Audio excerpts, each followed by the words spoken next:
Why do you need my name? Because you're standing on private property. No, I'm publicly accessible areas, No, surely. this isn't public access.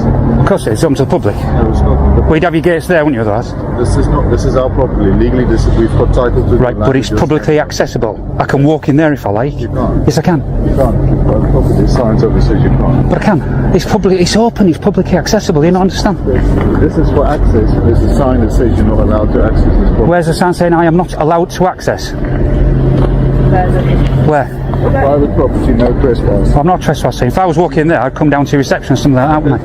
Can I help you then? What would you like to do at reception? Buckle up, guys. Today we are going to see how a simple disagreement over access spirals into a tense standoff. It begins with what seems like a minor question, public right-of-way versus private property. But instantly, suspicion fills the air. The auditor pushes back, calmly but firmly, while the reception staff draws a line in the sand. This clash sets the stage. This is a private property. Okay, I'm only asking. I'm just... What is your name, please? Do I have to give you my name? If you don't have to. Okay, I'd like to know your I decline to give it. You'd like to come to our property and have a tour, so I'd like you to know your name. Well, maybe if you invited me in for a tour, then maybe I would give him a name. Well, we don't do tours because this is a private business. Oh, fair enough then. That's fine. That's okay. So I'll stay outside and just do as much video as I can see from here. You're not allowed. I understand you want to take a drone picture as well? Yes, I get some aerial footage, You can't. It's illegal. Illegal? Illegal. Now the drama escalates as a drone enters the story.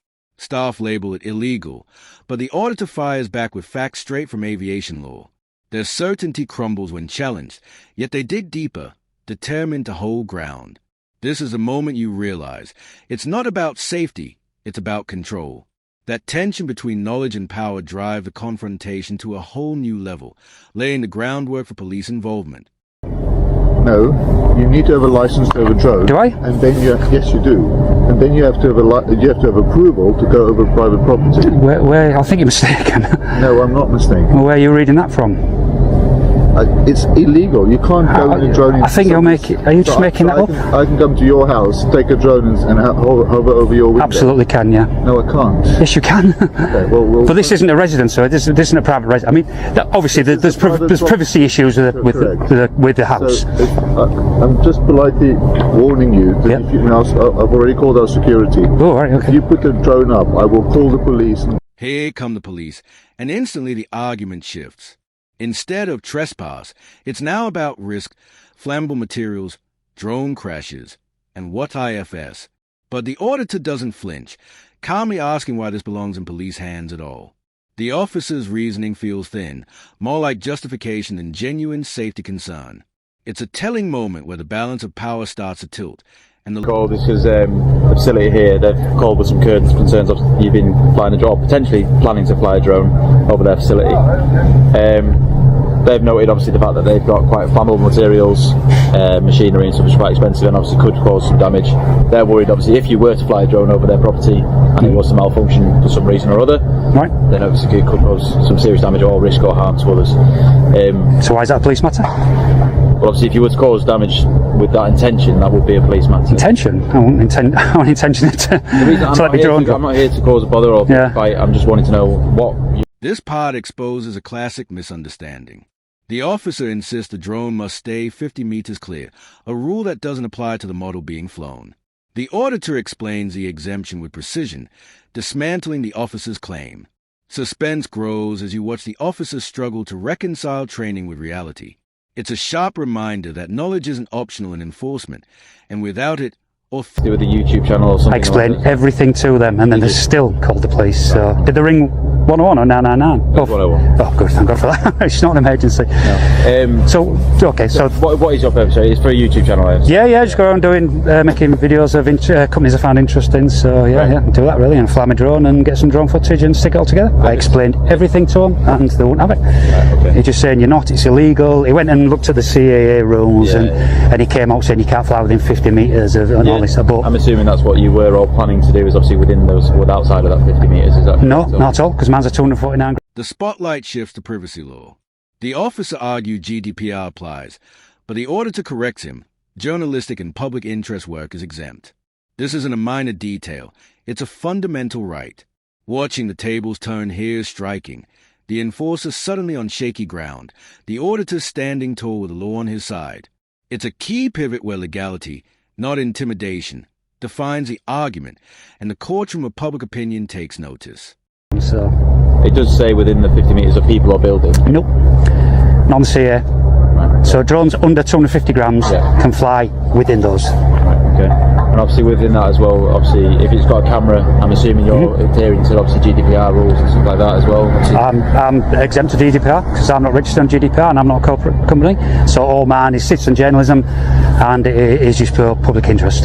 So Things heat up further when the officer demands operator ID and suggests the auditor needs company permission to fly. That's when the auditor drops a devastating analogy. You don't ask a business before flying an aircraft overhead. The logic is flawless, and the officer's position collapses under its weight. This is a kind of exchange that defines encounters. Clear, sharp, and impossible to dismiss. Authority is tested, and no... DI Mini 3. Right, okay. I'm assuming that is under the... That's, yeah, it's a 249 gram drone, yeah. Do you want me to show you? I can show you. Yeah, perfect. Yeah. I'd like to show you. I'd like to stay within everything I do. I do this all the time, so everything I do is within the bounds of the law. Yeah. So he pulled out the wrong law, unfortunately. There you go, 249 Oh, it grams. says on it. Yeah. Perfect. Yeah. Well, that's right, because they need to keep them under 250. That's the whole idea of that drone, is to get under that 250 gram rule, you see. As I understand it as well, that I know obviously you don't have to do the flight source or flight test that comes with it, but if you are flying it with a camera, you still need to register for an operator ID. Is that the case? I do, yep. Did you know? Did you see that on the? There was a. I'll show you again. Yeah, oh sorry. Yeah, it was on there. I did. Yeah. So you have to have it visible on the drone as well. So if you look, so there's the operator ID. So I won't give you any more than that. You're not allowed to allow me to read it or show it. Have I broken any law? Well, I just wanted to see what it was. It's your operator ID. Yeah, no, but you could identify me through that. Yeah, but that could be a number of letters or something that doesn't matter. mean anything. It doesn't matter. If I've not broken, willing to provide me with the operator ID. Do you think I've broken any law? No, but obviously what they're saying here is obviously it's their private property. Yep. You're wanting to fly over their property, aren't you? Yes. Yeah. So obviously to do that, you should identify yourself when asked. No. Not really. That? Why should I? I'm a member of the public in a public area. Why should I identify to someone? Filming over a private land. Now the conversation flips again, this time to recording rights. The auditor challenges the officer's body cam use, pointing out policy requires notification. Suddenly, the GDPR argument is reversed, and the officer finds himself under the same scrutiny he imposed. The irony is unmistakable. What began as an accusation against the auditor now exposes gaps in the officer's own practice. It's a striking clash of... Every single company sound flying over your business? No, because that's within over 400 or 400 metres plus, isn't it? A helicopter? No but chance. They're not filming as well. I can go 120 metres. Like I said, I'm not here to cause a fight or bother. Yeah, but you're making rules up, so... I'm not making rules up, am I? Right, I think you are. What rules have I made up there, sorry? That I have to seek their permission to fly the drone over their building. It's good to do so, isn't it? Well, you're a member of the public and their business trying to do their day-to-day work. Yep. Obviously, it would have been nice for you to go and say, can I have this permission? And they'd turn around to you and say, ideally, no, they don't want you here, do they? So reverse to that is, I'm a member of the public trying to do my piece of work. They should... The exchange closes with two explosive issues, insurance and the thin blue line patch. The auditor calmly proves is insured, but then calls out the patch as offensive, questioning police neutrality. This lands hard, because it's no longer about drones or GDPR. It's about public trust. The moment leaves a lasting mark, reminding us that authority carries responsibility. And that wraps up today's breakdown.